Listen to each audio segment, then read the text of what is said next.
News coming in at this point in time, Lt General Upendra Dwivedi has been appointed as the new Army Chief. He is currently serving as the 46th Vice Chief of Army Staff. He will be taking charge on the 30th of June. Now, just to give you a background of him, he was previously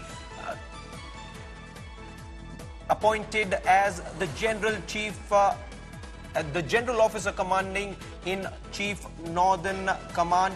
Prior to that, he served as the Deputy Chief of Army Staff and as the General Officer Commanding the 9 Corps.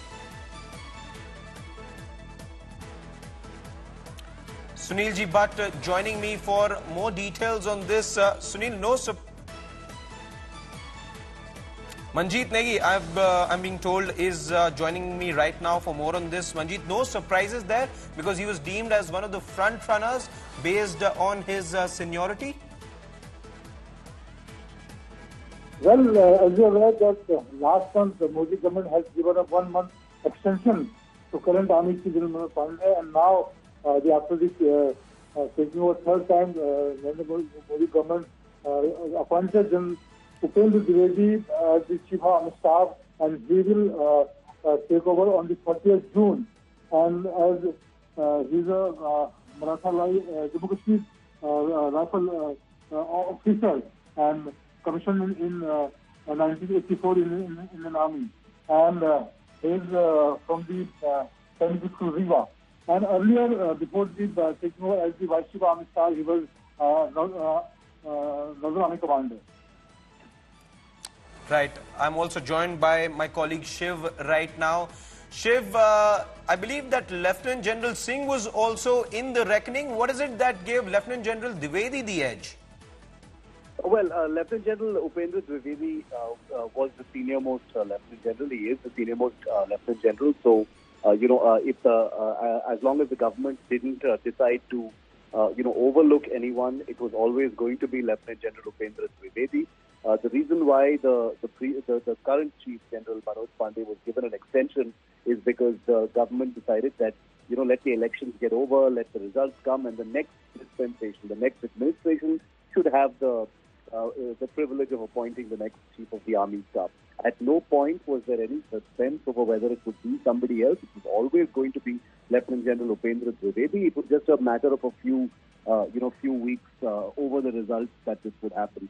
Now, General Dwivedi has been the Northern Army Commander. He has very wide experience in a career spanning 40 years. He took over as the Vice Chief earlier this year, giving him that final stretch bit of experience at the Army headquarters before he takes over as the Chief of the Army Staff on June the 30th.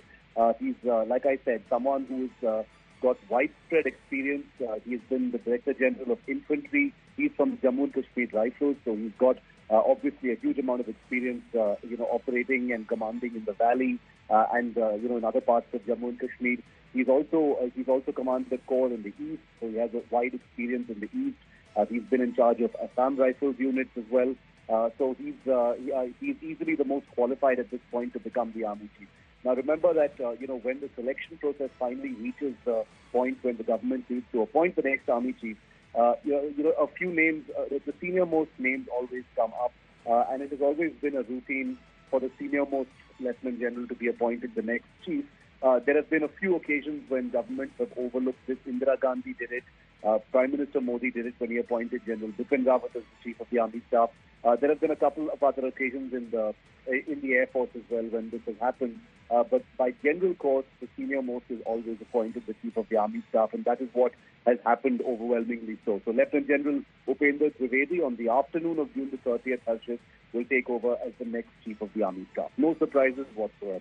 Absolutely. Much on the cards as the announcement was expected in terms of who the next chief would be. But Shiv, if you could also give us an insight as to what the top agendas for the new chief could possibly look like.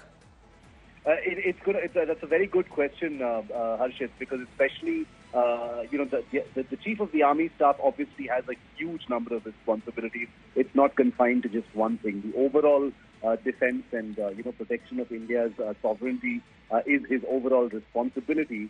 But if I were to look at some immediate challenges, obviously Manipur, is one big challenge that the army will need to look at very closely, and I'm sure, and they obviously already are, but that is something that General Dwivedi will inherit as chief.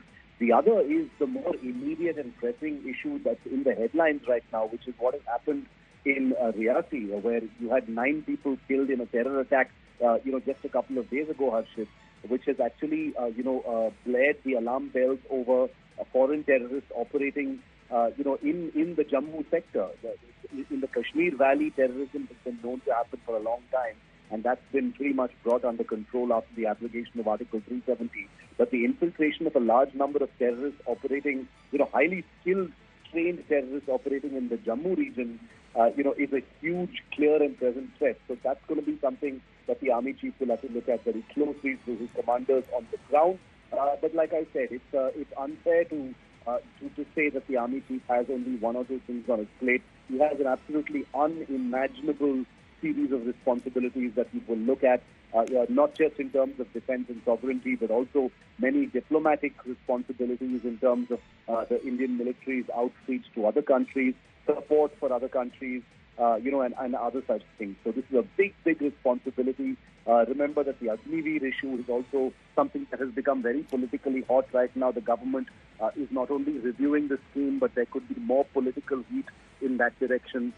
So many of these contentious, challenging things that would be the dream of any big soldier are going to be on the next Army Chief's plate.